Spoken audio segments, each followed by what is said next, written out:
Hello Nidorinas and Nidorinos, I'm KingNido, and today we're coming in from Goldenrod City where they are hosting the Legendaries Flare, but as they send out their starting side, let's have a look at that tale of the tape, because the guild are currently sitting in 15th place coming off 2 losses, but they need a victory here to try and work their way back into the Leaders 8, whereas the Legendaries Flare this round have fallen out of the Elite 4, but with a victory here, they will move themselves back into contention. So with that said, let us know in the comments below who you think is going to win this matchup. Will it be the normal types? Will it be the fire types? Let's go! 3, 2, 1, go! And it is going to be that Terrestrial Draftee Slithering being joined by Typhlosion in its Jotonian form, whereas it is Porygon Z and Slacking starting out for the Goldenrod Guild. And like I said, both these sides have a lot riding on this game. The Guild want to work their way back into the Leaders 8, the Flare trying to work their way back into the Elite 4, as the Perish song from Typhlosion immediately to start this game. I'm not sure why it would be going for that. Maybe it doesn't want to have to deal with Slacking, who immediately goes for the super effective Brine, getting him massive damage onto Typhlosion, and Porygon Z follows it up with the Aqua Tail, the 1-2 combination to get the elimination of Typhlosion immediately after it had just set up that Perish song. Slithering though is going to respond with the Flying Press to connect with the one-hit wonder. Porygon Z has also been eliminated already, both these sides losing a member, but that Perish count is going to fall to 3 for both Slithering and Slacking, as out comes Magmortar for the Legendaries Flare.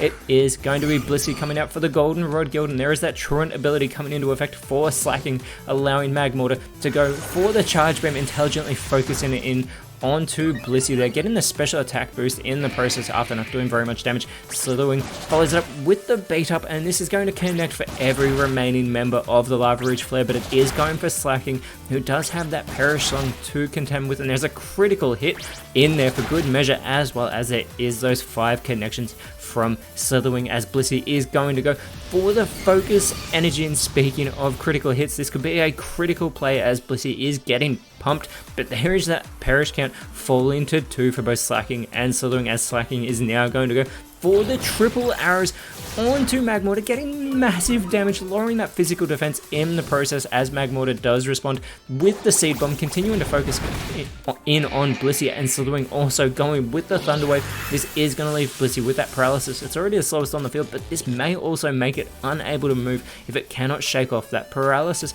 but it is successful in doing so this time, trying to set up the Aurora Veil, but unfortunately that is going to fail. It is not snowing over the field, as that Perish count, Slacking and Slithering have 1 turn left. They need to get back to the bench, but Slacking is too busy loafing around thanks to that Truant ability. Magmortar with a triple arrows of its own onto Blissey to get that super effective elimination, putting Legendaries Flare in front. Very clever, as Slithering follows it up with the Roar. This is a massive mistake because it's just sent Slacking back to the bench. It is Snorlax being dragged out, but Slacking is going to avoid the Perish count. However, Slithering is not, and this is going to level the playing field. Typhlosion, who set up the Perish song, is only able to take out Slithering after Slithering sent Slacking back to the bench. Slacking is safe. It's going to come back out, but Charizard being sent out for the Legendaries Flare. Slacking coming back out onto the field. Immediately, it is going to go for the Curse. It's going to cut into that speed, but it's going to boost that 160 base attack. It was already powerful enough, also boosting that physical defense in the process. Charizard, however, going for the Skull onto Snorlax, getting some good damage there as well, and Magmortar is going to follow it up with the Mean Look, not going on the offensive. Instead, it is going to make it so Snorlax can no longer escape. Not that it was looking to run away. Snorlax is going to go for the Happy Hour, and it must be feeling good that Slacking wasn't eliminated, but this match is not over yet, so don't get caught up in that happy atmosphere too soon. The Worry Seed from Charizard is not going to work on Slacking, and I think the Flare would be grateful for that. They wanted to have that Truant ability. They do not want an attack boosted Slacking running rampant, as those spikes are set up by Magmortar on the side of the guild, and there is that Truant causing Slacking yet again to loaf around, as Snorlax looking to do its part. Does the Dazzling Gleam, not very effective, but does do damage to both fire types, even getting that critical hit onto Charizard, who does respond with the Spatial Rend onto Snorlax, getting a critical hit of its own, and Magmortar looking to follow up with the Bolt Strike, focusing in onto Slacking here. and it doesn't actually get a great deal of damage, but it does leave it with that paralysis as well, so it's going to be slowed down and may also be unable to move as it has that Truant to contend with. The Dark Slayer from Snorlax onto Charizard gets some great damage as well, and Slacking able to go for the Crush Claw to get the elimination of Charizard. They need to get Slacking off this field as out comes Ceruledge for the Lava Ridge Flare. Immediately it is going to go for the Razor Shell, but it goes for Snorlax instead, getting in some great damage, putting it into knockout range and lowering its physical defense in the process. Magmortar could follow it up, it goes for the Mega Drain, but Snorlax is able to hang on as Magmortar is able to restore a bit of health. But Snorlax could still come in and try and get the elimination, going for the Steel Roller, but unfortunately that is going to fail.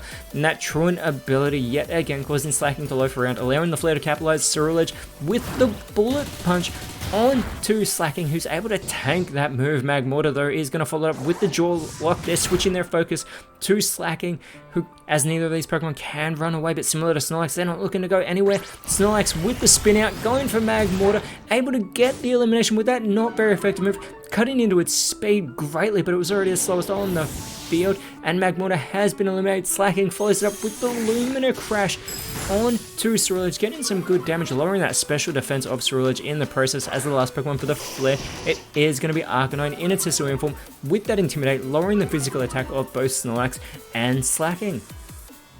And Arcanine is going to go for the Electro Ball onto Snorlax to get that easy elimination. The Flare need to work their way back into this. They are at a 3-2 disadvantage. Ceruledge follows it up with the Magical Leaf, putting Slacking into knockout range, and that Truant ability coming into play. This could be great for the Flare, as now out comes the Dunsparce for the Goldenrod Guild, who does land in those spikes, taking that damage. Arcanine with the Twister is unable to get rid of Slacking, also doing damage to the Dunsparce. The conversion though from Ceruledge, it's going to get rid of that Ghost type and changing into a normal type. The Dunsparce could capitalize, goes for the Aqua Tail. This will be super effective on Arcanine, and it is a one-hit wonder. The normal type Ceruledge is all by itself. Slacking could capitalize here, but it is flinched, which is great for Ceruledge. It could get the elimination. It goes for the round, but it goes for the Dunsparce instead. Still getting in some good damage. The Dunsparce, however, is going to respond with the Baby Doll Eyes, lowering that physical attack of Ceruledge. And there is that Truant ability yet again coming in for Slacking, allowing Ceruledge to try and capitalize. It goes for the Freeze Dry onto the Dunsparce. It gets in some more good damage, but the Dunsparce does respond with the Dragon Claw, keeping on the offensive. And Slacking's unable to move due to its paralysis, and it is such an easy target. Ceruledge could capitalize. It goes for the Fire Spin to take Slacking out of this matchup. It's now a 2-1 matchup on the side of the guild, but the Dunsparce with the Guard Swap, it doesn't go on the offensive. Instead, it is going to switch all stat changes to the defense and special defense between it and Ceruledge. As out comes Screamtail, landing in those spikes. And if you're wondering why it is here, it is because it is the Terrestrial Draftee of the Goldenrod Guild, and you have to think it is going to have full speed control in this matchup with that 111 base speed. It is very defensive, but some chip damage onto this normal type Ceruledge could get the job done, and it's going to go for the Hyper Voice, capitalizing on its new normal typing, but Ceruledge is able to hang on by a thread. It needs to go for something bigger. Goes for the Aqua Cutter onto the Dunsparce, doesn't get the elimination, puts into knockout range, but the Dunsparce responds with the Pin Missile, and it only needs to connect one time to take down the Lava Ridge Flare. The Goldenrod Guild have just defeated the Fire types in spectacular fashion. After some early errors from the Lava Ridge Flare as well, the guild were able to maintain it all the way through, and this does move them up to 13th. They are one spot out of the leaders 8 now, and next round they are going up against the Medali Aethers. Whereas the Flare will stay in 5th place on the outside looking into the Elite Four, but next round they have to go up against the Lumiose Yellows. However, until then, Nidorinos, thank you so much for watching. Let us know in the comments below who you thought was the best on field, and if you enjoyed what you saw, please leave a like, share, subscribe, but more importantly, always remember, you are awesome, and I'll see you when you see me.